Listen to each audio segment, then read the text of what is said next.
अगर ये सब करने के बाद रियलाइजेशन एक्सपेंस सब कुछ करने के बाद रियलाइजेशन अकाउंट में प्रॉफिट आ गया, यानी कि उसकी क्रेडिट साइड बढ़ी है, तो रियलाइजेशन अकाउंट को डेबिट कर दो, पार्टनर्स में बांट दो to partners capital account. Profit की वजह से पार्टनर्स का भी तो पैसा बढ़ेगा, और मैंने बताया था जब भी पार्टनर्स का पैसा बढ़ेगा उनके अकाउंट को क्रेडिट कर दो।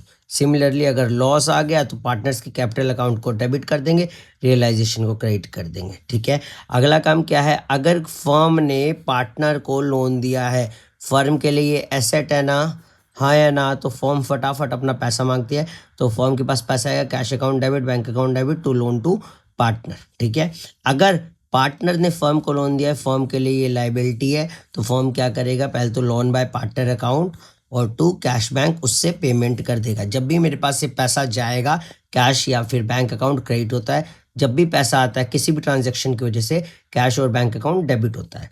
पार्टनर्स कैपिटल अकाउंट में मैं क्या करूंगा, अगर मेरा डेबिट बैलेंस आ गया यानी कि माइनस का बैलेंस आ गया, तो पार्टनर से कहूंगा कि भैया पैसा ले आओ फटाफट, तो cash account debit, bank account debit to partners capital account. अगर मेरा क्रेडिट बैलेंस आ गया तो पार्टनर्स कह देंगे भैया फटाफट मेरा पैसा दे दो, तो partners capital account debit to cash bank, मेरे पास से पैसा चला जाएगा, उसकी एंट्री मैं कर दूंगा। ठीक है, ओके, आगे चलते हैं।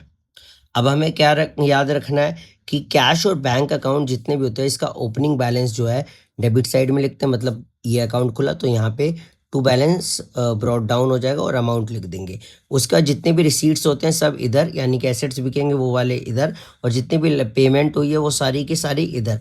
फिर हम जो है बैलेंस करके देखेंगे, दोनों साइड का टोटल हमेशा सेम आ जाएगा। याद करने की एक ट्रिक बता देता हूँ, अगर मान लो ये रियलाइजेशन है, यहाँ पे बैंक इधर लिखा है तो इस वाले को इधर लिख दो, अगर बैंक इधर लिखा है तो इस वाले को इधर लिख दो। सिमिलरली पार्टनर्स कैपिटल में अगर बैंक इधर लिखा है तो उसको इधर, और अगर इधर लिखा है तो उसको इधर। ये सिंपल सा नियम याद रखो। ठीक है, अच्छा, लास्ट में दोनों साइड टैली हो जाएगी, और जैसे ही दोनों साइड टैली हो जाएंगे तो इसका मतलब क्या है कि हमें 6 नंबर मिल जाएंगे। अच्छा, एक और चीज, अगर कैश और बैंक दोनों है तो क्या करेंगे, किसी एक के बैलेंस को, या तो कैश के बैलेंस को या फिर बैंक के बैलेंस को ट्रांसफर कर देंगे दूसरे में। ठीक है, और फिर सारी एंट्री उसमें कर देंगे। चलो, इस चैप्टर के लिए ऑल द बेस्ट। अब फंडामेंटल्स की वीडियोस डालने जा रहा हूँ।